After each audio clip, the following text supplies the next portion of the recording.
Morning, everybody. Most welcome in this book reading session.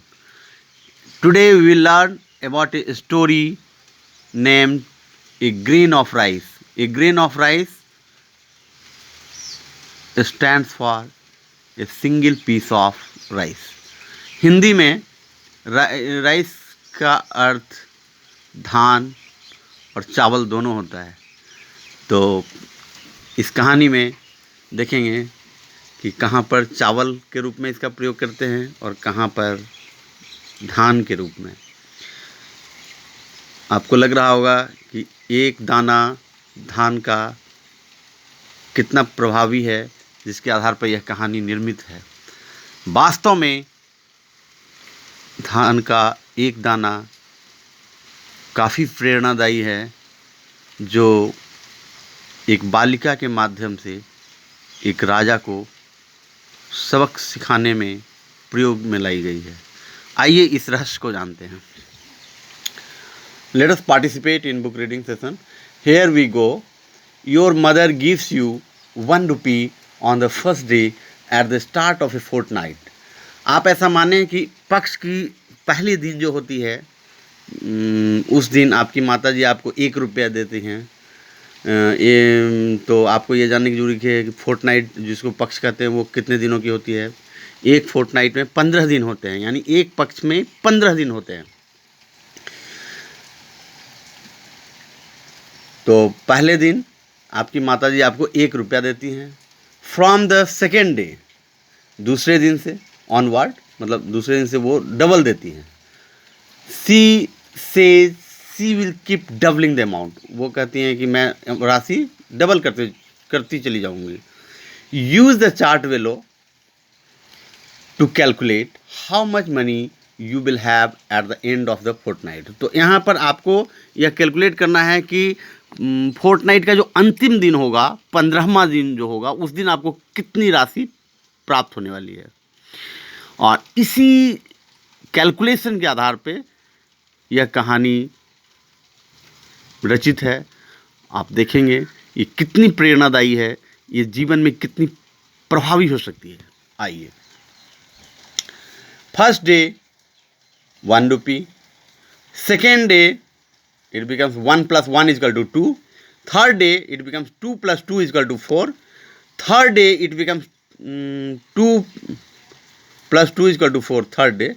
The first day it is 1, second day 1 plus 1 is equal to 2, third day it is 2 plus 2 is equal to 4, fourth day it becomes 4 plus 4 is equal to 8, fifth day it becomes 8 plus 8 is equal to 16, sixth day it becomes 16 plus 16 is equal to 32, seventh day it becomes 32 plus 32 is equal to 64, eighth day it becomes 64 plus 64 is equal to 128, ninth day it becomes 128 plus 128 is equal to 256, 10th day it becomes 256 plus 256 is equal to 512, and 11th day it becomes 512 plus 512 is equal to 1024 rupees, and on 12th day it becomes 1024 plus 1024 rupees is equal to 2048 rupees, and on 13th day it becomes 2048 plus 2048 is equal to 4096 rupees, and on 14th day it becomes 4096 plus 4096 rupees is equal to 8192 rupees, and on 15th day, that is the last day of the fortnight, is becomes 8192 plus 8192 plus 8192 is equal to 16384. This ideology has been used also with a single grain, that is a single piece of rice. A grain of rice means a single piece of rice. So this is not only this much. In case of a grain, it brings mega effect, what gives a complete revolutionary impact on the mind of a king. Let us read and watch it.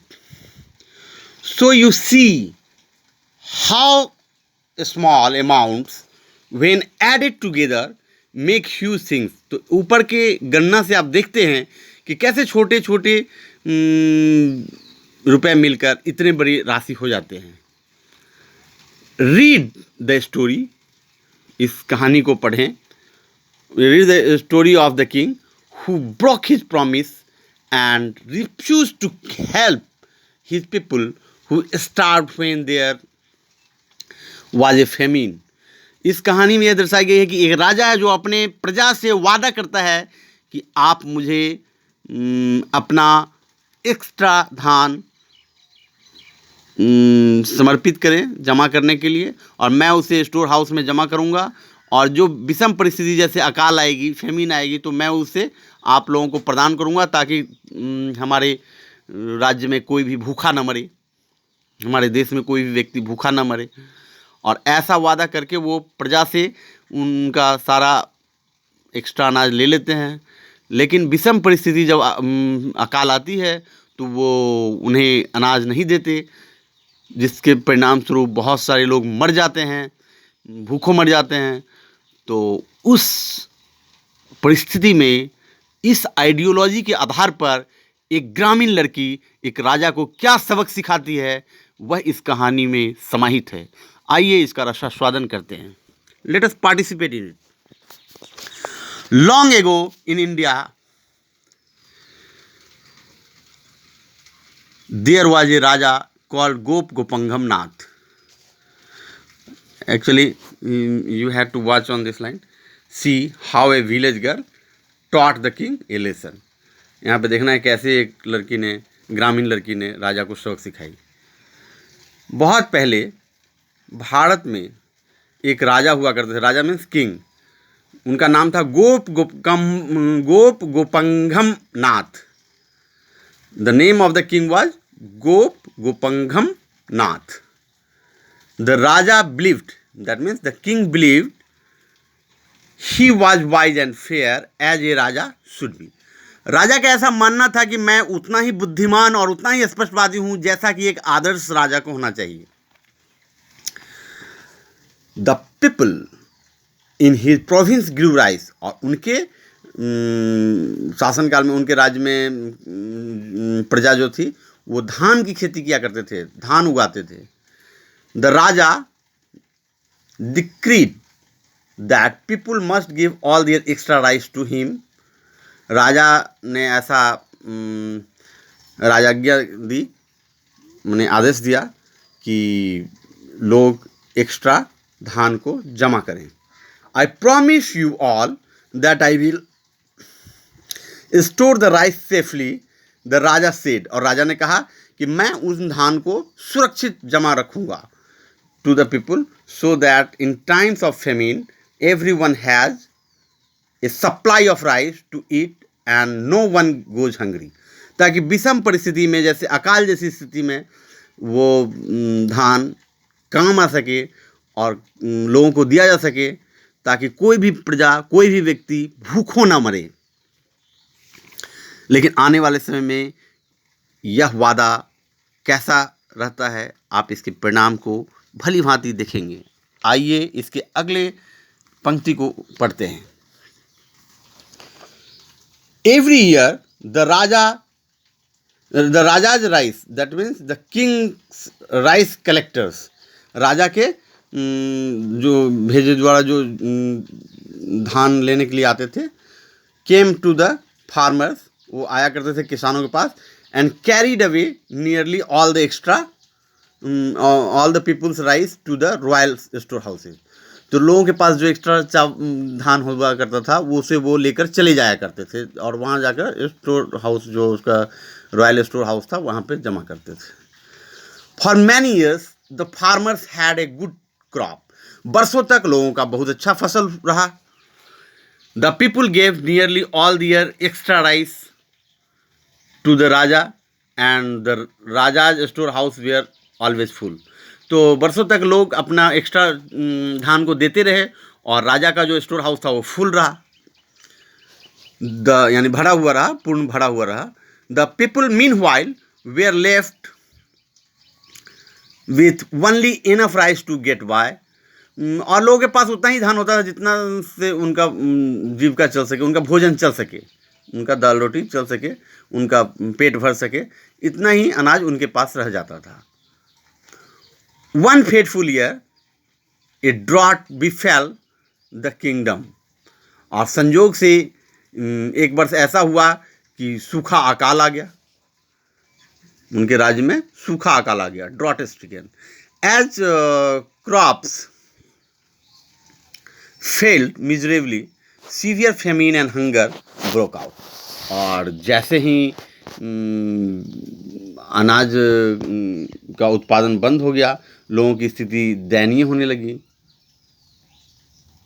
और famine and hunger broke out, और लोगों के समक्ष भूखों रहने की स्थिति उत्पन्न हो गई, भुखमरी की स्थिति उत्पन्न हो गई। The people had no rice to give to the raja and they had none to it, अब उन लोगों के पास न राजा को देने के लिए रहा धान और ना खुद खाने के लिए। The raja's ministers implored him, your highness let us open the royal storehouse and give the rice to the people as you promised। तो राजा के जो मंत्रीगण थे उन्होंने राजा से आग्रह किया, प्रार्थना की, विनती की कि महाराज अब उस स्टोर हाउस को खोलने दीजिए और उस अनाज को, उस चावल को वितरित करने दीजिए ताकि लोग भूखे न मरे, प्रजा भूखे न मरे, क्योंकि आपने ऐसा वादा भी किया था। नो क्राइड द राजा, तो वो किंग जो था, राजा जो था, उन्होंने कहा नहीं नहीं नहीं नहीं नहीं, वो चिल्लाए नहीं। How do I know how long the famine will last, मुझे कैसे पता चलेगा कि ये कब तक अकाल रहेगी। I must have the rice for myself, मुझे चावल अपने लिए रखना चाहिए। प्रॉमिस और no promise, it is the duty of the people to ensure that their raja doesn't go hungry। और उन्होंने कहा मैंने वादा किया या नहीं किया, लेकिन लोगों की तो, प्रजा की तो ये दायित्व है कि राजा भूखों न मरे, ऐसा उन्होंने जवाब दे दिया, जो कि एक राजा के लिए अशोभनीय बात होती है। एज टाइम वेंट बाय, जैसे जैसे समय बीतता गया, people started dying of hunger, और वैसे ही लोग भूखों मरने लगे, क्योंकि अनाज की उपज समाप्त हो चुकी थी, सूखा अकाल आ चुका था। But the Raja would not give a single grain of rice, इसीलिए यहाँ पे ए ग्रेन ऑफ राइस इस स्टोरी का नाम रखा गया है। आप देखिए, राजा ऐसी स्थिति में भी एक दाना चावल अपने प्रजा को नहीं दिया। One day the Raja ordered A feast for himself, तो एक दिन राजा ने क्या किया कि feast for himself and his courtiers, अपने दरबारियों के लिए और अपने लिए एक फीस्ट माने भोज का आयोजन किया। राजा ने क्या किया, ऐसी परिस्थिति में अपने प्रजा को अनाज न देकर अपने लिए और अपने जो दरबारी गण हैं, उनके जो मंत्रीगण हैं, उनके लिए एक भोज का यानी एक फीस्ट का आयोजन किया। It seemed to him a raja should indulge in merrymaking now and then, even when the famine had left the people with no food to eat।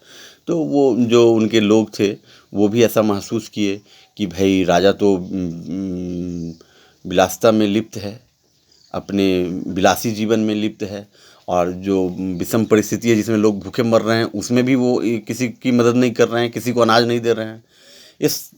अब इसी परिस्थिति के समक्ष एक घटना घटती है जो काफ़ी गंभीर है और काफ़ी प्रभावी है और काफ़ी प्रेरणादायी है। A servant led an elephant from a royal store house to the palace carrying large sacks of rice, राजा के दरबार की तरफ एक नौकर हाथी पर चढ़ा हुआ और अनाज का बोरा भरा हुआ बोरा लेकर राजा के दरबार की तरफ बढ़ता हुआ आ रहा है। तो देखिए क्या घटना घटती है। Now as it happened, one of the sacks had a hole and rice trickled out of it. क्या घटना घटती है कि वो जो बोरा भरकर अनाज ला रहा था उसका नौकर हाथी पर, उसमें एक छेद था और उससे धीरे धीरे धीरे धीरे चावल नीचे गिरता चला आ रहा था। ये विलेज गर्ल यानी कि एक ग्रामीण लड़की नेम्ड भोली, उसका नाम भोली है, स्वाइट उसे देखती है कि हाथी पर जो अनाज का बोरा रखा हुआ है उससे अनाज नीचे गिर रहा है। क्विकली सी जंप्ड अप, वो तुरंत कूदती है और दौड़ कर जाती है। Walked along side the elephant gathering the falling rice in her skirt. और हाँ, वो बोरे से जो चावल का दाना गिर रहा था उसे वो अपने स्कर्ट में संग्रह करने लगती है। She was clever and she began to make a plan. और वो चालाक लड़की थी, वो क्या करती है कि एक योजना बनाती है। At the palace A guard cried. और राज दरबार के पास जैसे ही हाथी पहुंचा और उसके पीछे पीछे वो लड़की चावल के दानों को संग्रह करती पहुंची, तो वहाँ का दरबारी, वहाँ का जो गार्ड था वो चिल्लाया, हॉल्ट थीप, रुको चोर रुको, where are you going with that rice. ये वह चावल लेकर तुम कहाँ भाग रहे हो, कहाँ जा रहे हो। I am not a thief, भोली रिप्लाइड। तो वह लड़की जवाब देती है, मैं चोर नहीं हूं। This rice has fallen from one of the sacks. ये एक अनाज के एक बोरे में से ये चावल गिर गई है। And I am going to return it to the raja. और मैं इसे राजा को वापस देने जा रही हूं। When the Raja heard about Bholi's good deed, he called for her. जब राजा को ये बात भोली के बारे में पता चली तो राजा ने उसे बुलाया, अपने दरबार में बुलाया। I wish to reward you for returning what belongs to me, Raja गोपंगम Nath said भोली। तो राजा गोपंगम नाथ भोली से कहते हैं कि मैं तुम्हें पुरस्कृत करना चाहता हूँ तुम्हारे इस अच्छे कृत्य के लिए। Ask me for anything and you shall have it. मुझसे कुछ भी पूछो और मैं तुम्हें वह देने के लिए तैयार हूँ। तुम मुझसे कुछ भी मांगो, मतलब कहने का मतलब तुम कुछ भी मुझसे मांग सकती हो और मैं वह देने के लिए तुम्हें तैयार हूँ। योर हाइनेस सेड भोली, I don't deserve any reward at all. तो भोली कहती है, नहीं नहीं, मैं किसी पुरस्कार के पात्र नहीं हूँ, मुझ में किसी पुरस्कार की पात्रता नहीं है, इसलिए महाराज मैं आपसे क्या मांगूँ। After all it was your rice, अंततः यह आपकी ही चावल है, यह आपकी ही चावल थी।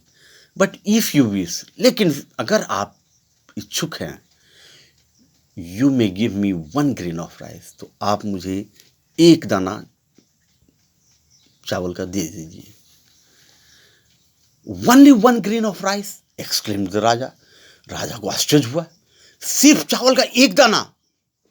Surely you will allow me to reward you more plentifully as a raja should. कहा कि राजा का कहना है कि तुम निश्चित रूप से मुझे ऐसा पुरस्कार मांगो जो एक राजा के लिए शोभनीय हो। ये छोटी सी 1 दाना क्या मांगती हो। वेरी वेल सेड भोली। तो उसने, लड़की जो थी, ग्रामीण लड़की भोली जो थी, उसने कही, बहुत अच्छा बहुत अच्छा।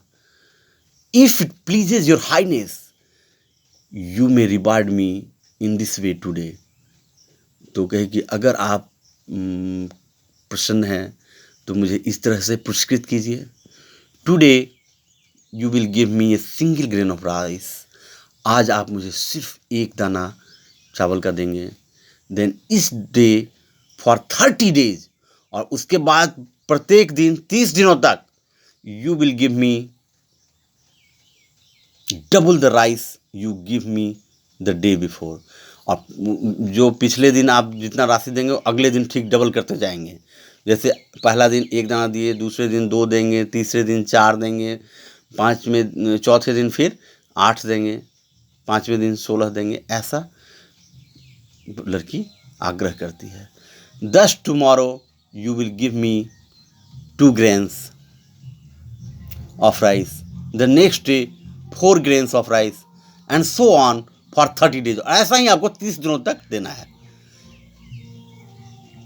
This seems to be a modest reward, said the Raja, delighted that the girl was satisfied with so little, but you shall have it. तो राजा यह सुनकर प्रसन्न होता है और कहता है कि ठीक है, मैं तुम्हारी मांग से संतुष्ट हूँ, तुम्हें ऐसा ही होगा, मिलेगा। So भोली was presented with a single grain of rice that day. इसलिए पहला दिन भोली को चावल का सिर्फ एक दाना पुरस्कार के रूप में मिलता है। The next day भोली was presented with 2 grains of rice. दूसरे दिन उसे 2 दाना मिलता है। And the following day she was presented with 4 grains of rice. और फिर अगले दिन 4 दाना मिलता है। On the 9th day भोली was presented with 256 grains. उसके बाद 256 grains of rice उसे प्राप्त होती है। And on the 10th day she had received 512 grains of rice. 10वें दिन 512 grain of rice मिलता है, यानी 512। इसका कैलकुलेशन मैंने ऊपर दिखाया था, अब फिर इसे हम लोग देखेंगे। Enough for only a small handful, तो एक मुट्ठी हो जाता है। This girl is honest but not very clever, thought the राजा। तो राजा सोचती है कि लड़की ईमानदार है लेकिन चालाक नहीं है। She would have gained more rice by keeping what fell into the skirt. तो राजा सोचता है कि ये जितना मांगी है उससे ज़्यादा तो उसके स्कर्ट में चावल था ही था, इसलिए लगता है ये ईमानदार है, चालाक नहीं है। On the 12th day, 12वें दिन भोली received 2048 grains of rice. और क्या होता है कि जो 12वां दिन होता है उस दिन भोली को 2048 दाना चावल प्राप्त होता है। About 4 handfuls, जो कि 4 मुट्ठी के बराबर होता है। On the 13th day, यानी 13वां दिन she received 4096, यानी 4096 दाना चावल भोली को प्राप्त होता है 13वें दिन। Enough to fill a bowl, और जो कि एक कटोरा से ज़्यादा हो जाता है। बाउल मीन्स कटोरा। On the 16th day, भोली was presented with a bag containing 32,000. उसके बाद 32,000 दाने का एक बैग भोली को मिलता है। कितना 32,700